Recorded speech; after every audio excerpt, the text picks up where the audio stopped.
بسم اللہ الرحمن الرحیم۔ شروع کرتا ہوں اللہ کے پاک نام سے جو بہت بڑا مہربان نہایت رحم والا ہے۔ دوستو، بہنوں، بھائیوں، بزرگوں، السلام علیکم۔ ہم سلطان صلاح الدین ایوبی، فاتح بیت المقدس، فاتح عالم کی تاریخ کو بیان کر رہے ہیں۔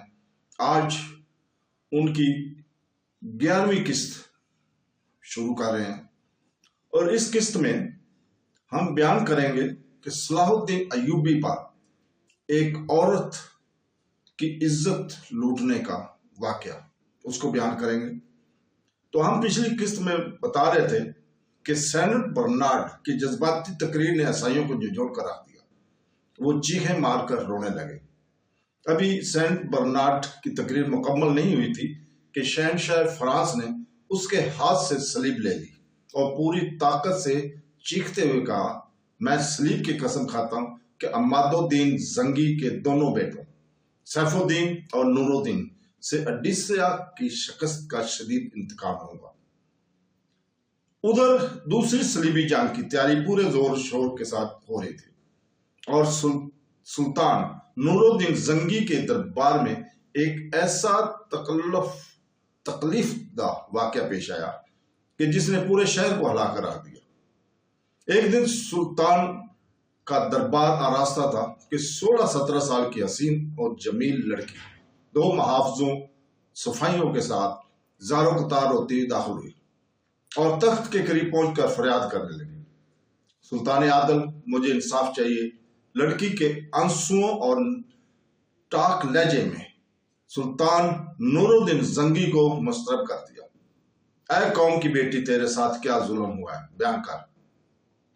سلطان عادل، میں ظالم کا نام لیتے ہوئے ڈرتی ہوں۔ اچانک لڑکی کے چہرے پر خوف کے سائے لرزنے لگے۔ میرا مجرم آپ کے دربار کا ایک با اثر شخص ہے، مجھے اندیشہ ہے کہ کہیں یہ قربت اور رسائی آپ کے انصاف میں خلل نہ ڈال دے۔ لڑکی کی بے باکانہ گفتگو سن کر دربار میں بیٹھے ہوئے امرا بھی پریشان ہو گئے، کیونکہ آج تک کسی سوالی نے اس طرح سلطان کو مخاطب نہیں کیا تھا۔ درباریوں کے خیال تھا کہ سلطان برہم ہو جائیں گے، لیکن سلطان نور الدین زنگی نے بے مثال ضبط و تحمل کا مظاہرہ کرتے ہوئے لڑکی سے کہا، میرے سردار امیر المومنین حضرت ابو بکر صدیق رضی اللہ تعالیٰ عنہ فرمایا کرتے تھے، تمہارے کمزور شخص میرے نزدیک قوی ہے جب تک میں اسے اس کا حق نہ دلا دوں، اور تمہارا قوی آدمی میرے نزدیک کمزور ہے جب تک اس کے ذمے جو حق ہے وہ اس سے نہ لے لوں۔ میں بھی امیر المومنین کی اسی قول مبارک پر عمل پیرا ہونے کی کوشش کرتا ہوں۔ اگر اللہ نے مجھے توفیق بخشی تو میں تمہیں تمہارا حق دلا کر رہوں گا، چاہے وہ دعویٰ میرے کسی قریب ترین عزیز کا ہی ہو۔ جب لڑکی کو پوری طرح اطمینان ہو گیا تو وہ درباری عمرہ کی قطار کی طرف بڑھی۔ تھوڑی دیر کے لیے ہر امیر کو اپنے دل کی دھڑکنیں رکتی ہوئی محسوس ہونے لگی۔ لڑکی چند قدم آگے بڑھ کر سلطان کے سپہ سالار نجم الدین ایوب کے سامنے ٹھہر گئی۔ پورے دربار پر سناٹا چھا گیا اور نجم الدین ایوب کی حالت غیر ہونے لگی، اسے سکتہ ہو گیا تھا۔ سالار نجم الدین ایوب کے بیٹے یوسف نے میرے ساتھ ایسی شرمناک زیادتی کی ہے جسے بیان کرنے کا مجھ میں حوصلہ نہیں ہے۔ یہ کہہ کر لڑکی نے اپنا منہ چھپا لیا اور سسک کر رونے لگی۔ لڑکی کے اس انکشاف نے اہل دربار پر سختہ طاری کر دیا، اور نجم الدین ایوب کی تو یوں محسوس ہوا جیسے ارض شام شدت زلزلے کی لپیٹ میں ہے۔ شہر کی تمام عمارتیں اور گھر اس زلزلے سے محفوظ ہیں، لیکن اس کا اپنا وجود ہزاروں من مٹی کے نیچے دفن ہو چکا ہے۔ یہی حال اسد الدین شیرکوہ کا تھا۔ اس کی آنکھوں کے سامنے چند لمحوں کے لیے گہری تاریکی چھا گئی۔ دونوں بھائی وحشت زدہ انداز میں اس حسین اور جمیل لڑکی کی طرف دیکھ رہے تھے جو یوسف صلاح الدین ایوبی کی بے راہبری پر سلطان نور الدین زنگی سے سر دربار انصاف مانگنے آئی تھی۔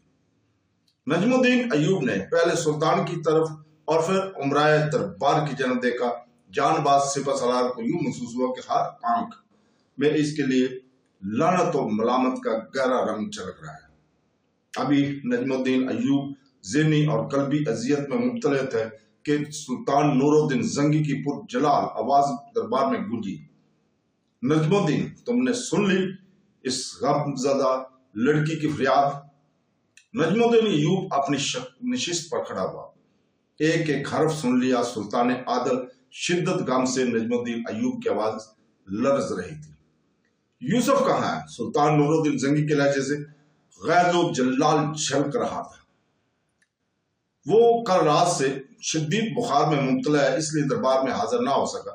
اگرچہ نجم الدین ایوب ایک جان باز سپہ سالار تھا اور میدان جنگ میں ہمیشہ سربکف رہتا تھا، لیکن بیٹے کی اس ممکنہ جرم نے فولاد کے اعصاب رکھنے والے اس سپاہی کی جسم اور زبان میں ارتعاش پیدا کر دیا۔ تم خود ہی اس تک ہمارا حکم پہنچاؤ کہ کل وہ بہر صورت دربار میں حاضر ہو۔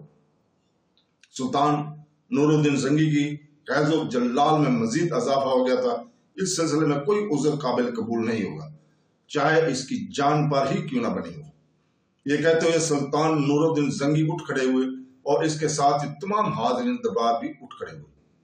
وہ غمزدہ لڑکی جس کا نام شاریہ تھا تیز قدموں سے نور الدین زنگی کے قریب پہنچی اور گریہ زاری کرنے لگی۔ سلطان عادل، میں بھرے دربار میں اپنی رود غم بیان نہیں کر سکوں گی۔ لڑکی ہمیں بھی اس بات سے شرم آتی ہے کہ دختر قوم نامحرم کے سامنے اپنی داستان علم بیان کرے۔ شاریہ سے خطاب کرتے ہوئے سلطان نور الدین زنگی کے لہجے سے اداسی جھلکنے لگی تھی۔ ہم تمہیں خلوت فراہم کریں گے کہ تم اپنے دل کی بات کہہ سکو اور عدالت کے تقاضے پورے ہو سکے۔ اس کے ساتھ ہی دربار برخاست ہو گیا۔ وہ رات نجم الدین ایوب کے گھرانے پر بہت بھاری تھی۔ زبیدہ کا روتے روتے برا حال ہو گیا تھا۔ نجم الدین ایوب اور اسد الدین شیر کو بخار میں مبتلا یوسف صلاح الدین پر برس رہے تھے۔ ہم نے اپنی عزت و آبرو اور جاؤ حشمت کی جس عمارت کی برسوں کی انتھک محنت کے بعد تعمیر کیا تھا، تو نے اسے ایک لمحے مٹا دیا۔ بخار کی شدت میں صلاح الدین ایوب کا چہرہ تپ رہا تھا، پھر بھی اس نے قوت ارادی کو برے کار لا کر سمجھنے کی کوشش کی اور ادب کے اسی روایتی لہجے میں باپ کو مخاطب کرتے ہوئے کہا، بابا محترم، میں بے قصور ہوں۔ میں نے ہر قدم پر اس بات کا خیال رکھا کہ میری کسی لغزش سے باپ دادا کی عزت اور توقیر میں کوئی کمی نہ آئے۔ پھر اس لڑکی نے اپنی شرم و حیا کو برائے طاق رکھ کر تجھ پر یہ الزام تراشی کیوں کی؟ نجم الدین ایوب کے لہجے سے شدت غصہ جھلک رہا تھا۔ میں نہیں جانتا کہ اس عورت کو مجھ سے یہ شکایت کیوں پیدا ہوئی، صلاح الدین ایوبی نے نہایت معصومانہ لہجے میں کہا۔ اگر تجھ پر یہ جرم ثابت ہو گیا پھر ہمارے عہد و منصب کا کیا ہوگا؟ ہمیں بھی ذلت و مزاحمت کے ساتھ معزول کر دیا جائے گا۔ اسد الدین شیر کو کا لہجہ سخت نظر میں آتا، اگرچہ وہ اپنے بھتیجے سے بے پناہ محبت کرتے تھے، لیکن اس سنگین صورتحال میں وہ بھی ہراساں نظر آ رہے تھے۔ یوسف صلاح الدین ایوبی نے اپنی فطرت کے مطابق انتہائی ضبط و تحمل کا مظاہرہ کرتے ہوئے، محترم، ایک شخص کے گناہ کا بوجھ دوسرے کے کندھے پر ہرگز نہیں ہوگا۔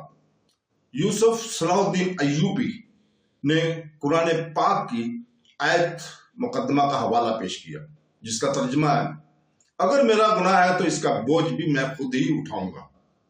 نجم الدین اور اسد الدین شیر کو عجیب اذیت و کشمکش میں مبتلا تھے۔ جب وہ صلاح الدین ایوبی کی استقامت دیکھتے تو انہیں یقین سا ہونے لگتا کہ ان کا بیٹا بے گناہ ہے، مگر جب اس غمزدہ لڑکی کی گریزاری اور بے قراری یاد آتی تو صلاح الدین ایوبی گناہ گار نظر آنے لگتے۔ بڑے سنگین اور اذیت ناک لمحات تھے جن سے شامی افواج کا سپہ سالار اور اس کے اہل خانہ بری طرح متاثر ہوئے۔ دوسری طرف نور الدین زنگی نے اپنے محل کے ایک مخصوص کمرے میں قاضی ابن ارسون اور اس لڑکی کی شاریہ کو طلب کر لیا تھا جو یوسف صلاح الدین ایوبی کے خلاف مدعی تھی۔